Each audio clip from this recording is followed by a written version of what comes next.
स्वाति ने राजेश के फेस पे थोड़ा थोड़ा करके एसिड डालना स्टार्ट किया और अब राजेश के फेस पे पूरे होश में एसिड डल रहा था और दर्द के मारे वो बहुत बुरे तरीके से चिल्ला रहा था। जब राजेश का फेस पूरे तरीके से जल गया और वो दर्द के मारे बेहोश हो गया, तब जाके स्वाति उसको हॉस्पिटल लेकर जाने वाली थी, लेकिन उससे पहले उसको एक ज़रूरी कॉल भी करना था। Hey everyone, I'm Sonal and welcome back to my channel. I hope आप सभी बहुत अच्छे होंगे और सेफ होंगे। आज के केस में मर्डर करने और उसको छुपाने की प्लानिंग किसी मूवी के प्लॉट की तरह की गई है और यहाँ तक कि आइडिया भी मूवी से लिया गया है और केस को सुलझाया है एक मटन सूप ने। जी, एक मटन सूप ने। तो आते हैं केस पर और जानते हैं क्या था पूरा मामला और कैसे एक मटन सूप की वजह से ये पूरा केस सॉल्व हो गया और क्रिमिनल्स पकड़े गए। ये कहानी है तेलंगाना में रहने वाले सुधाकर रेड्डी की, जो कि एक कॉन्ट्रैक्टर थे। अब क्योंकि वो बिजनेसमैन थे तो पैसों की कोई कमी नहीं थी, फैमिली बहुत अच्छी थी, सबके साथ में कनेक्शंस भी बहुत अच्छे थे। अब आता है ईयर 2014। सुधाकर की फैमिली ने सुधाकर के लिए एक लड़की पसंद की जिसका नाम था स्वाति। वो एक हॉस्पिटल में नर्स थी।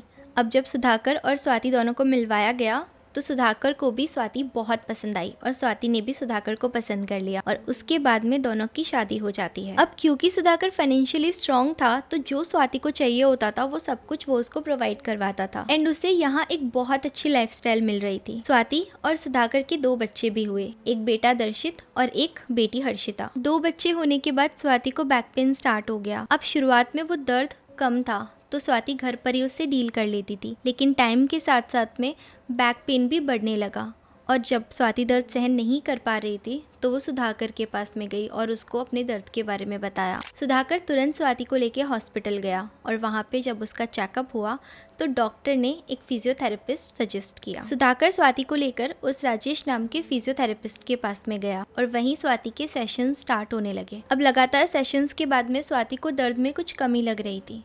शुरुआत के सेशंस में तो सुधाकर स्वाति के साथ ही जाता था, लेकिन उसके बाद में वो अपने काम में बिजी हो गया और जिस वजह से स्वाति अकेले ही राजेश के वहाँ पे जाती थी। अब क्योंकि वहाँ पे राजेश और स्वाति दोनों अकेले ही होते थे तो उन्हें बातें करने का मौका भी मिल जाता था और देखते ही देखते उनके बीच में बातें बढ़ती ही गई। अब वो अकेले में टाइम भी स्पेंड करने लगे थे और इसी तरह उन दोनों का अफेयर भी शुरू हो गया। स्वाति और राजेश दोनों घंटों तक एक दूसरे से कॉल पे बात करते थे और जब भी सुधाकर किसी काम से बाहर जाता था स्वाति तुरंत राजेश को घर बुला लेती थी और वो पूरा टाइम ना ये दोनों एक दूसरे के साथ ही स्पेंड करते थे। ये अफेयर काफी लंबे टाइम तक चला। सुधाकर अपने काम में बिजी रहता था और पीछे से स्वाति का ये अफेयर, तो दोनों के बीच में काफी डिस्टेंस था जिसके बारे में सुधाकर को तो कोई आइडिया ही नहीं था। उसे तो यही लग रहा था कि सब ठीक है, बट स्वाति अब उसके साथ में नहीं रहना चाहती थी और ना ही वो उसे डाइवोर्स देना चाहती थी। और जब राजेश ने उससे पूछा कि हम यहाँ से कहीं और चलते हैं तो उसने साफ मना कर दिया। वो अपने बच्चों को नहीं छोड़ना चाहती थी और ना ही वो अपने पेरेंट्स को छोड़ना चाहती थी। उसका कहना था कि उसके पेरेंट्स उसके बारे में क्या सोचेंगे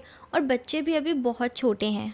और इधर स्वाति और सुधाकर की मैरिड लाइफ भी बहुत अच्छी चल रही थी तो डाइवोर्स देने का तो कोई स्ट्रॉन्ग रीज़न था भी नहीं उसके पास। और उधर क्योंकि सुधाकर एक बिजनेसमैन था तो वो स्वाति को एक बहुत अच्छी लाइफस्टाइल दे रहा था जो कि शायद राजेश के साथ में पॉसिबल नहीं थी। और साथ ही अगर डिवोर्स होता तो घर वालों को उनके अफेयर के बारे में भी पता चल जाता, जिससे स्वाति की इमेज भी खराब होती। एक तो इमेज खराब होती, दूसरी तरफ पैसे और प्रॉपर्टी से भी हाथ धोना पड़ता। स्वाति को ना सब कुछ चाहिए था, पैसे, प्रॉपर्टी, बच्चे, पेरेंट्स, पूरी फैमिली, सब कुछ, और साथ ही राजेश भी। बट ये सब सुधाकर के रहते तो पॉसिबल नहीं था। और इसी बीच में स्वाति ने येवडू नाम की एक मूवी देखी जिसके अंदर एक प्लास्टिक सर्जन एक घायल शख्स को दूसरे इंसान का चेहरा देता है और इस मूवी को देखकर स्वाति को ये आइडिया आया कि अगर राजेश को सुधाकर का चेहरा मिल जाता है तो जो वो चाहती है सब कुछ उसके पास होगा, मतलब उसे कुछ भी नहीं खोना पड़ेगा, ना पैसा, ना प्रॉपर्टी, ना बच्चे, ना फैमिली, कुछ भी नहीं। और साथ ही राजेश भी उसके साथ में रहेगा। सुधाकर को मारने का प्लान एग्जीक्यूट करने से पहले स्वाति संगारेड्डी डिस्ट्रिक्ट में जाके एक प्लास्टिक सर्जन से मिली और वहाँ जाकर उसने सारी पॉसिबिलिटीज़ के बारे में पता किया। अब प्लान तो बना लिया था, बारी थी सुधाकर को मारने की। 26 नवंबर 2017 को राजेश सुधाकर के आने से पहले ही स्वाति के घर पहुंच गया और चुपकर सुधाकर का वेट करने लगा। जब सुधाकर काम से वापस आया तो उसने पीछे से एक डंडे से उसके सर पे मारा और वो वहीं बेहोश हो गया। बट उस दिन उसका प्लान पूरा नहीं हो पाया और उस दिन वो उसे मार नहीं पाया। शायद सुधाकर का कोई रिलेटिव घर आ गया था और ऐसे में सुधाकर को बेहोश देखकर उसको हॉस्पिटल लेकर जाना पड़ा और ट्रीटमेंट करवा के उसे वापस घर लेकर आए। वो टाइम पे ना जब स्वाति से पूछा गया कि क्या हुआ था तो उसने तुरंत से कहानी बना दी कि सुधाकर तो खुद से ही गिरकर बेहोश हो गया था। उस वक्त सुधाकर के साथ उसका कजिन अरविंद भी था तो उसने अरविंद से रात को वहीं रुकने को कहा। बट स्वाति ने ना कोई बहाना बना के अरविंद को वापस भेज दिया। अब दिन था 27 नवंबर का। स्वाति ने सुधाकर को एनेस्थीसिया देकर बेहोश कर दिया। अब क्योंकि स्वाति नर्स थी तो उसे ये सब के बारे में पहले से ही आइडिया था और फिर उसने राजेश को बुलाया। राजेश ने सुधाकर के सर पर जोर जोर से आयरन रॉड से मारा। जब उन्हें लगा कि सुधाकर की मौत हो चुकी है तो उन्होंने उसके फेस को भी खराब कर दिया ताकि अगर कोई उसकी बॉडी देखे तो भी वो पहचान ना पाए कि ये सुधाकर ही है। और फिर बॉडी को बेडशीट में लपेटकर जंगल में लेकर गए और वहां ले जाकर जला दिया और बाकी सब कुछ भी वहीं पर डंप कर दिया। फिर ये लोग घर आए और घर पे आने के बाद में इन्होंने सारे ट्रेसेस मिटा दिए। अब बारी थी प्लान के दूसरे पार्ट को एग्जीक्यूट करने की। स्वाति राजेश के फेस को एसिड डालकर डैमेज करने वाली थी ताकि उसे कोई पहचान ना पाए। राजेश को पूरे होश में अपने चेहरे पर एसिड डलवाना था जिसको लेकर वो बहुत ज़्यादा डरा हुआ था। बट अब उनके पास में कोई चॉइस भी नहीं थी क्योंकि सुधाकर को तो वो लोग मार ही चुके थे और अगर वो उसकी जगह नहीं लेता है तो घर वाले बहुत जल्दी सुधाकर को ढूंढना शुरू कर देते और फिर स्वाति और राजेश दोनों ही पकड़े जाते। और स्वाति ने भी उसे यही समझाया। स्वाति के समझाने से उसका डर तो कम हुआ लेकिन दर्द कम नहीं होने वाला था। स्वाति ने थोड़ा थोड़ा करके राजेश के फेस पे एसिड डालना शुरू किया और पूरे ध्यान से डाला, आंखों को बचाते हुए बाकी फेस, नेक और शोल्डर्स पे थोड़ा थोड़ा। राजेश इस दौरान बुरे तरीके से दर्द के मारे चीख रहा था। अब राजेश का फेस पूरे तरीके से जल गया था और वो दर्द के मारे बेहोश हो गया। जब स्वाति को लगा कि हाँ फेस काफी डैमेज हो चुका है और ये पहचान में नहीं आएगा तो उसने सबसे पहले अपने इन लॉज को कॉल किया और उन्हें बताया कि वो और सुधाकर बाहर खड़े थे और अचानक से कुछ लोग आए और सुधाकर के चेहरे पे एसिड डालकर भाग गए। अब ये सुन के घर वाले टेंशन में आ गए। इधर स्वाति राजेश को लेकर हॉस्पिटल गई। वहाँ उसने स्टाफ को भी यही कहानी बताई कि ये उसके हस्बैंड सुधाकर है जिन पे कुछ लोगों ने अटैक किया और एसिड डालकर भाग गए थे। राजेश को तुरंत इमरजेंसी वार्ड में लेके गए जहाँ उसका ट्रीटमेंट शुरू हुआ। अब राजेश को होश तो आया लेकिन क्योंकि उसका चेहरा पूरे तरीके से जल चुका था तो डॉक्टर ने सजेस्ट किया कि उन्हें प्लास्टिक सर्जरी करवानी चाहिए। और ये सुनकर स्वाति को रिलीफ मिला क्योंकि आफ्टर ऑल जो वो चाहती थी फाइनली वो सब कुछ हो रहा था। अब तक सुधाकर की पूरी फैमिली भी हॉस्पिटल पहुंच चुकी थी। अब क्योंकि सुधाकर बिजनेसमैन था, पैसों की कोई कमी नहीं थी और उसकी फैमिली एक वेल टू डू फैमिली थी तो उन्होंने तुरंत ही बिना पैसों की चिंता किए हुए प्लास्टिक सर्जरी के लिए हाँ कह दिया। राजेश के फेस पर पट्टियाँ थी और बर्न काफ़ी ज़्यादा था जिसकी वजह से वो कुछ बोल भी नहीं पा रहा था और इसीलिए फैमिली में किसी को उसके सुधाकर ना होने पे शक ही नहीं हुआ। सब उसे सुधाकर ही समझ रहे थे। फैमिली वालों ने बिना पैसों की चिंता किए राजेश को सुधाकर समझकर ट्रीटमेंट करवाया। उन्हें बस ये था कि कैसे भी करके सुधाकर ठीक हो जाए और जैसे जैसे ट्रीटमेंट होता गया वैसे वैसे राजेश की हालत सुधरती जा रही थी। अभी ना राजेश लिक्विड डाइट पे था। बहुत दिनों से अपने बेटे को ऐसी हालत में देखकर सुधाकर की माँ बहुत परेशान थी। उन्होंने सोचा कि चलो आज उसका फेवरेट मटन सूप लेके जाती हूँ, वो देखते ही खुश हो जाएगा। उन्होंने मटन सूप बनाया और अपने दूसरे बेटे सुरेंद्र के साथ हॉस्पिटल आई। हालांकि स्वाति की ना पूरी कोशिश रहती थी कि वो सबको राजेश से दूर रखे लेकिन माँ और भाई को तो मना भी नहीं किया जा सकता था। जब सुधाकर की मॉम ने मटन सूप सर्व करके आगे किया तो उसने पीने से साफ मना कर दिया। हालांकि सुधाकर को तो वो सूप बहुत पसंद था बट जो बेड पे था वो तो एक्चुअल में राजेश था और वो वेजिटेरियन था। वो किसी भी हाल में सूप नहीं पी रहा था। उसकी माँ ने भी बहुत बार बोला पर वो मना करता रहा।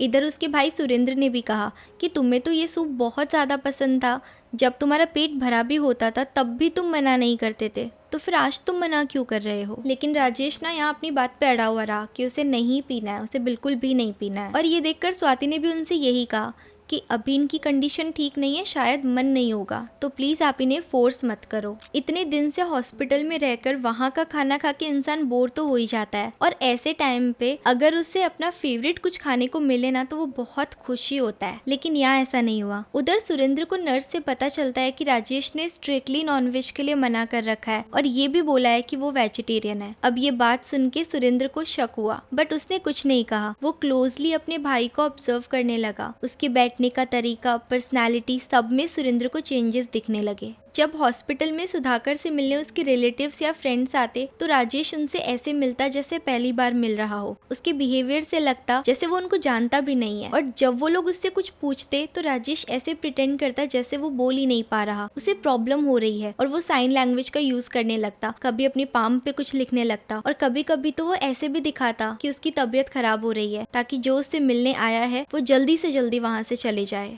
अब सुरेंद्र को यकीन हो गया था कि जो बेड पे है वो उसका भाई नहीं बल्कि कोई और है। और जब उसे इस बात का यकीन हुआ तब उसे आश्चर्य भी हुआ कि जब उसे शक हो सकता है तो स्वाति कुछ क्यों नहीं बोल रही। वो तो इतने टाइम से उसके साथ में ही है, तो फिर उसे कोई डाउट क्यों नहीं हो रहा। और ना ही अब तक वो पुलिस के पास गई है, जबकि उसके हस्बैंड पे इतना बड़ा अटैक हुआ है, लेकिन फिर भी उसने रिपोर्ट नहीं लिखवाई, और ना ही उसने अब तक इस बात का कोई जिक्र किया। और ये सब बातें सोच के अब सुरेंद्र को स्वाति पे भी शक होने लगा था। वो तुरंत से पुलिस स्टेशन गया और वहां जाकर पुलिस को सारी बात बताई कि कैसे उसके भाई को मटन सूप बहुत पसंद हुआ करता था, लेकिन अभी वो मटन सूप पीने से मना कर रहा है। और ये सब सुनकर पुलिस को भी अजीब लगा। उन्हें लगा ना कि मटन सूप पीने से मना करना कोई बड़ी बात कैसे हो सकती है।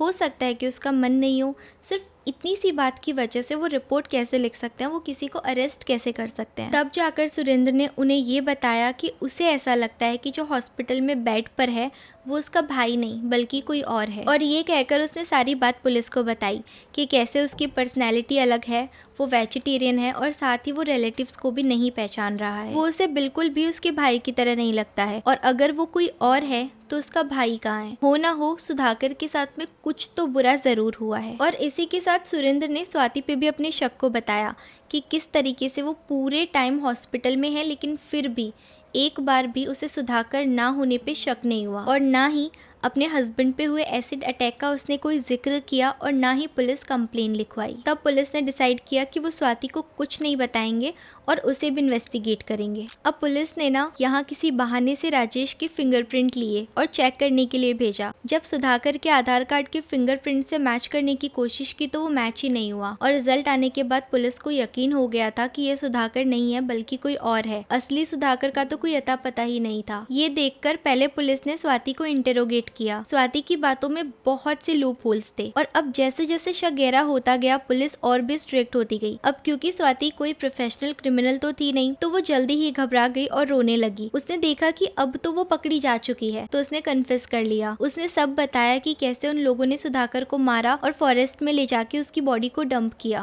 पुलिस को सुधाकर की बॉडी मिल गई थी और साथ ही मर्डर वेपन भी, और उधर राजेश ने भी कन्फेस कर लिया था। स्वाति को तो उसी वक्त अरेस्ट कर लिया गया, और क्योंकि राजेश का भी ट्रीटमेंट चल रहा था तो उसे हॉस्पिटल में ही एडमिट रहने दिया गया। स्वाति के पिता ने राजेश को अपना दामाद समझकर उसके ट्रीटमेंट पे 5 लाख रुपए खर्च किए थे, और जब उन्हें पता चला कि ये उनका दामाद नहीं बल्कि कोई और है तो उन्होंने भी अपने हाथ पीछे खींच लिए, और सुधाकर की फैमिली ने भी पे करने से साफ मना कर दिया, और जो प्लास्टिक सर्जरी थी वो भी कंप्लीट नहीं हो पाई।